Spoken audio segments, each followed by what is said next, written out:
Bonjour, dans cet exercice, on doit calculer les intégrales suivantes à l'aide de deux intégrations par partie successives. C'est-à-dire qu'en fait, on va donc transformer avec la technique de l'intégration par partie, mais il va falloir le faire deux fois pour chacune de ces intégrales. Alors, petit a. Alors d'abord, petit a, je vais te rappeler la formule. Donc je te rappelle que u et v sont deux fonctions qui doivent être dérivables et dont les dérivées doivent être continues. D'accord? Et donc, bon, mais ici, ça va être le cas. Et du coup, on a cette transformation qui vient du produit. On te l'a démontré en cours avec mes collègues. Et donc, en fait, si tu as une multiplication entre deux quantités, d'accord? Si tu arrives à dire que l'une, c'est, disons, u et l'autre, c'est v', d'accord? Par rapport à la variable t ici, mais c'est pareil avec x. Eh bien, on a démontré que ceci revient à, c'est égal, en fait, si tu veux, l'intégration par partie, c'est une transformation. Ça revient à calculer cette quantité, il n'y a jamais de problème pour le faire, d'accord? Parce qu'en fait, ici, il faut mettre les fonctions u et v. Donc, tu remarques ici, en fait, la délicatesse pour une intégration par partie, c'est de trouver une primitive de ce que tu as posé v' pour ici mettre v. Mais ici, ça ne va être qu'un calcul d'une image en b à qui on enlève une image en a. Le classique quand on a ici trouvé des primitives. Et on doit enlever, attention, l'intégrale du coup de, ici on avait u et v', et bien ici ça sera u'v. En fait, qu'est-ce qui se passe? Cette intégrale, pour trouver le calcul de cette intégrale, on va passer par le biais de ce résultat en enlevant cette intégrale-là. Donc en fait, si tu veux, on change notre angle d'attaque. Au lieu de chercher à calculer cette intégrale, enfin pour calculer cette intégrale, on doit passer par trouver celle-ci. Alors en fait, qu'est-ce qui se passe? Eh bien, il va se passer que tu vas avoir des choix, parce que comme tu le vois, il y a un produit. Lequel on pose U, lequel on pose V', après tout, puisqu'il y a un produit. Il faut qu'il y ait un produit. Alors donc, je t'affiche un peu les premières questions qui vont se poser à toi pour faire cet exemple 1. Et du coup, eh bien, par exemple, ici, quand tu as calculé cette intégrale, qui est celle-ci que l'on cherche en petit a, ben, tu as deux choix possibles, tu es d'accord? Tu vois un fois ici, et du coup, tu te dis, ben, c'est qui que je pose? Lui c'est U, lui c'est V', ou le contraire, lui c'est V' et lui c'est U. Tu vas avoir deux choix possibles. Donc, soit tu poses U, le premier qui vient, facteur, et V' c'est donc l'autre, ou alors tu croises. C'est U qui est le deuxième, et V' qui est le premier. Comment on va faire ça? Bon, alors en fait, qu'est-ce qui se passe? En fait, à chaque fois, si tu regardes bien, eh bien, tu vas devoir calculer U' et V, d'accord? Donc, en fait, dériver la fonction U que tu auras posée. Si tu as posé t carré, ben, tu dérives, ça fera 2t. Si tu as posé exponentielle t, ça fera exponentielle t. La dérivation, ça ne te pose pas de problème. La délicatesse va être pour trouver le V.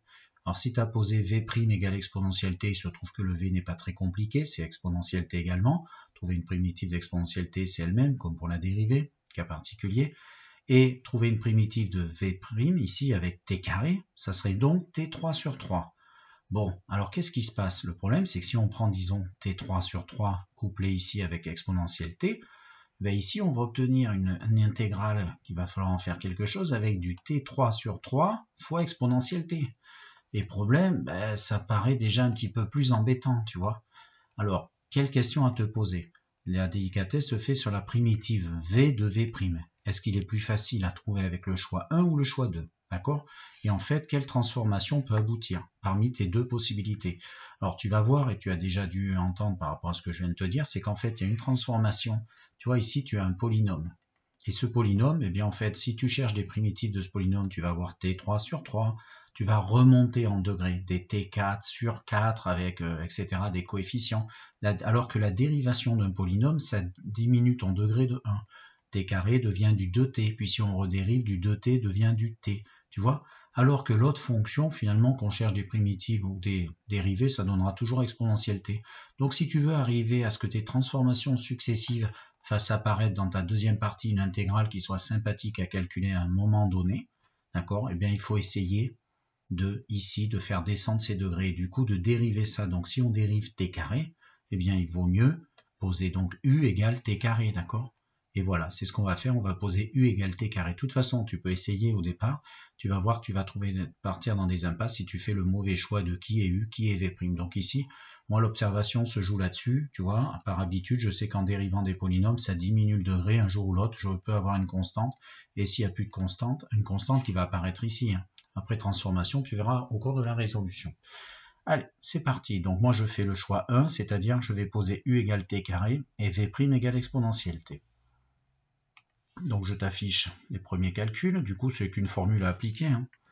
Donc on fait le choix 1, ici u de t fait t carré, donc ça, et je pose v' de t égale exponentielle t, du coup j'identifie qui va être u', qui va être v, et j'applique ma formule d'intégrale, ici d'intégration par partie. Donc l'intégrale i, hein, qui est le sujet, est donc obtenue en faisant ce calcul, que je transforme du coup en, attention, u fois le v, donc u fois le v, t carré fois exponentielle t entre les bornes 0 et 1, d'accord, moins, et là attention, intégrale de 0 à 1, et tu vas croiser. Donc ici tu avais mis t carré exponentielle t, c'est-à-dire uv', et bien dans l'intégrale qui est à droite, tu vas mettre u' fois v, c'est-à-dire 2t exponentielle t. Et tu vois bien que cette intégrale qui nous pose problème maintenant, eh bien en fait, c'est ceci. Au fait, j'ai une petite remarque à laquelle je pense. Attention, tout n'est pas intégration par partie, même si cet exo est très explicite, parce que si ici on avait permuté ça, là, si on avait eu par exemple t fois exponentielle t carré, ben, t fois exponentielle t carré se dérivant en 2t, en fait ici tu avais du u' exponentielle u à un coefficient près. Tu trouves directement une primitive, d'accord? On transforme avec une intégration par partie quand ça peut nous aider, cette nouvelle transformation. Si on a directement une primitive, on ne le fait pas. Donc du coup, j'en étais ici avec mon laser à droite. Donc je calcule ici tout simplement comme on l'a fait pour des intégrales. Je remplace par 1 le t, ça fait 1 au carré fois exponentielle 1, ça fait exponentielle 1.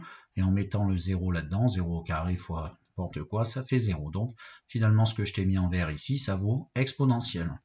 Ensuite, regarde bien, j'ai mis le x2, je l'ai sorti.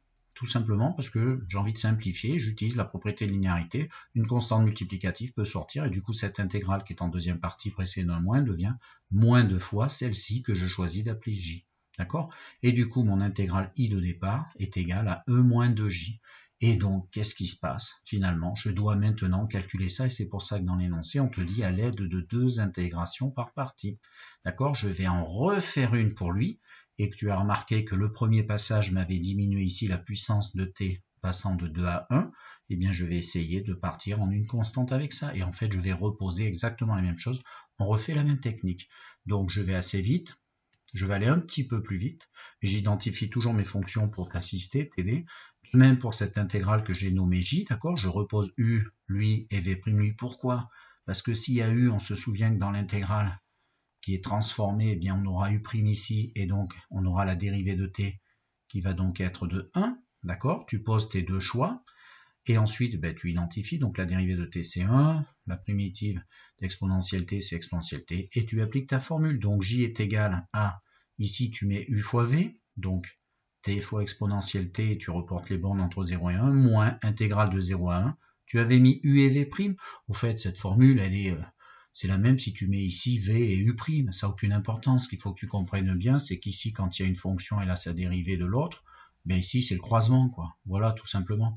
Donc après, ben, on met intégrale 2, là c'était u et v, on avait pris u et v', donc ici on va devoir mettre u' et v, d'accord? Donc c'est-à-dire celles qui sont ici. 1 fois exponentielle t, voilà. Donc ce qui est en vert, tu le calcules, en remplaçant par 1, ça fait 1 fois exponentielle 1, e. Tu remplaces par 0 en soustrayant, mais le 0 ici annule tout l'ensemble, donc ça fait finalement que tout ce premier crochet calculé donne exponentielle 1, moins, et là, eureka, cette-ci, on va pouvoir la calculer parce qu'on a exponentielle t tout seul à trouver une primitive qui est elle-même, et du coup on reporte les bornes pour calculer cette intégrale, et du coup ça fait exponentielle 1 moins exponentielle 0, exponentielle 1 moins 1, attention au moins moins, donc ça fait e moins e qui s'élimine, moins 1, ça fait que 1. Attention, c'était l'intégrale j. Moi, t'as vu, je me suis organisé, j'ai posé mes calculs. Gère bien tes calculs. Hein. Il vaut mieux peut-être poser des lettres, etc. pour mieux s'organiser. Donc j fait 1, et donc je te rappelle que i faisait e moins 2j. Donc je remplace ce que je t'ai marqué là. Donc i égale e moins 2 fois 1, donc e moins 2. Voilà le résultat de ton intégrale. Si tu trouves que ce sont des calculs un peu source d'erreur, il y a très simple, tu prends ta calculatrice et tu vérifies. Tu dessines ta fonction, étape 1. Étape 2, tu prends ton outil calcul d'intégrale qui est sur Gsolve pour les Casio ou dans seconde calcul, programme 7 pour les Texas, et tu demandes l'intégrale de 0 à 1, d'accord? Et tu vas obtenir une valeur approchée de ça qui est près de 2,72 moins 2 de 0,72. Voilà. Exemple B. Donc, on change. Deuxième exemple, bon, alors tu regardes, t carré fois cosinus t, dt cette fois. entre 0 et pi sur 4. Même remarque que tout à l'heure, je te l'ai écrit pour gagner un peu de temps. Si je dérive du t carré, ça donne 2t. Si je dérive de t, ça donne 2. Et tu sais, si j'avais sorti mon 2, ben, ça faisait la dérivée de t, ça donne 1. Bref, à l'arrivée, ça donne une constante. Et c'est bien sympathique pour ensuite calculer l'intégrale de cette constante multipliant une partie fonction. Donc en fait, on va faire exactement la même démarche. Deuxième petite remarque ici. Donc ça, si on le dérive 2 fois, ça va devenir sympathique. Cosinus, si tu veux, quand tu dérives cosinus t ou sinus t, ça alterne constamment. Du cosinus t se dérive en moins sinus t, le sinus t en cosinus t. Bref, sinus, cosinus, ça alterne, mais ça revient toujours cos, sin, cos à des signes près. D'accord? Donc en fait, ça tourne un petit peu en rond. Voilà. Alors c'est parti. L'intégrale i, je vais t'afficher ma démarche et je vais aller un petit peu plus vite pour cette deuxième partie. D'accord? Je vais te calculer déjà donc le premier passage d'intégration par partie. Du coup, l'intégrale i de 0 à pi sur 4 de ceci, et là je vais vite, t'as vu, j'ai pas posé. Donc si je pose lui u et lui v', attention, dans le crochet je mets u et v. Donc attention, qu'est-ce qui est primitif de cosinus t? Eh bien sinus t.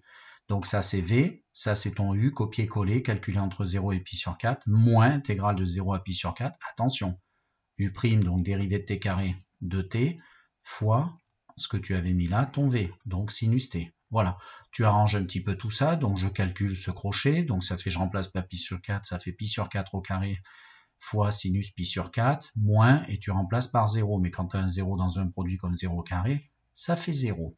Voilà, et là je refais la propriété de linéarité, je sors le 2, donc ça fait moins 2 fois l'intégrale de t sin t de 0 à pi sur 4 que j'appelle j. D'accord, je vais continuer à peaufiner ces calculs, donc ça c'est un pi carré sur 16, sinus pi sur 4 c'est un racine de 2 sur 2, moins 2 fois ce que j'appelle j, je bricole un petit peu ça, pi carré racine de 2 sur 2 fois 16, 32, moins 2 fois j. Ça y est, étape 1, j'ai fait une intégration par partie. Maintenant, il faut que je trouve la valeur de j. Et on est exactement comme tout à l'heure, je vais encore dériver ça pour arriver à obtenir une intégrale facile à calculer pour finir. Et donc c'est parti, deuxième étape, je réitère le même procédé. Donc en allant un peu plus vite, u c'est donc lui et v' c'est donc lui. Ici, je mets u et primitif de sinus t. Alors fais attention, là, voilà une erreur qui peut arriver là. Attention, c'est moins cosinus t, parce que cosinus t se dérive en moins sinus t. Donc il faut mettre un petit moins là pour que ça fasse la dérivée de ceci, moins sinus t, c'est-à-dire sinus t. Donc je calcule entre 0 et pi sur 4, moins intégrale de 0 à pi sur 4. Et là, donc, tu prends la dérivée de t, c'est 1, et ton moins cosinus t, que tu remets là. Je te montre qu'ici, cette partie-là, je vais l'améliorer parce que moins, ça fait plus. Et du coup, il te restera à la fin intégrale de cosinus t dt, sans oublier de calculer avant ce crochet. Donc en pi sur 4, ça fait pi sur 4 fois moins cosinus pi sur 4. Le moins, je l'ai passé devant. Hein. Donc moins pi sur 4 cos pi sur 4. Et puis quand tu enlèves le 0 ici, ben ça s'en va, tout s'élimine. Voilà. Du coup, qu'est-ce qui se passe? Eh bien, je peaufine mes calculs. Donc j égale moins pi sur 4, je te rappelle, et cos pi sur 4 comme sin pi sur 4, c'est racine de 2 sur 2, plus, et là, attention, qu'est-ce qu'il faut dériver pour obtenir cosinus t? Qu'est-ce qui est primitif de cos t? Ben, sinus t. Et du coup, tu calcules sinus t de 0 à pi sur 4. Donc ça fait, donc ça, je n'ai fait que recopier ceci, moins pi racine de 2 sur 8. Et ça fait sinus pi sur 4 moins sinus 0. Sinus pi sur 4, racine de 2 sur 2 et sinus 0, 0. Tu fais bien attention, hein, si tu veux vérifier que tu as des doutes, à être en mode radian de ta calculatrice. Hein. Attention, c'est en radian tout ça. Donc du coup, on peaufine les calculs, on met tout sur 8, donc ça fait moins pi racine de 2 sur 8, plus, et ça, donc on multiplie par 4 en haut et en bas, ça fait 4 racine de 2 sur 8. Voilà, j'ai trouvé j. Donc ça, attention, c'est mes étapes intermédiaires, il faut quand même terminer, puisque i est égal à ceci moins 2j, et que j vaut cela. Donc on va remplacer, substituer ceci là-dedans, et on va terminer. Donc enfin, pour finir, et c'est ce que je t'affiche, eh bien, i est égal, je recopie le premier encadré marron là-haut, moins 2 fois, et je remplis ici j, qui est ici. Je te fais remarquer qu'ici, il y a un 8, de toute façon, il y a une soustraction, il faudra mettre sur 32, donc il faut faire un x 4 en bas, mais du coup, un x 4 en haut pour garder la valeur de la fraction. Tu vois, j'avais envie de simplifier, mais je ne l'ai pas fait, parce que de toute manière, il faut mettre sur 32 si on veut pouvoir faire cette soustraction. Donc, sur 32, unique fraction, eh bien, ça fait pi carré racine de 2, pi carré racine de 2, moins 2 fois, attention, le x 4 d'ici, 4 fois toute la parenthèse du haut, tout le numérateur. Du coup, après, tu peaufines tes calculs. Je remarque qu'il y a des racines de 2 un petit peu partout, donc c'est factorisable. Racine de 2, combien il y en a? Il y en a pi carré. Pi carré. J'ouvre une parenthèse, bien sûr. Ensuite, ici, attention, là, il y a moins 8 fois moins pi, ça fait donc plus 8 pi. Plus 8 pi. Et enfin, ici, la racine de 2, il y en a 4 fois 4, 16 fois moins 2, il y en a moins 32. Tout ça sur 32. Et là, bien sûr, tu dois te dire, mais est-ce que je suis bien sûr d'avoir tout bon là? Eh bien, écoute, tu fais comme tout à l'heure. Tu tapes ta fonction t carré cos t, tu fais bien attention d'être en mode radian dans ta calculatrice. Tu demandes l'intégrale avec soit gsolve, soit seconde calcul entre 0 et pi sur 4, tu mets bien pi, hein, et tu fais trouver une valeur approchée en espérant que ce soit la même. Et c'est exactement ça la valeur exacte. Voilà.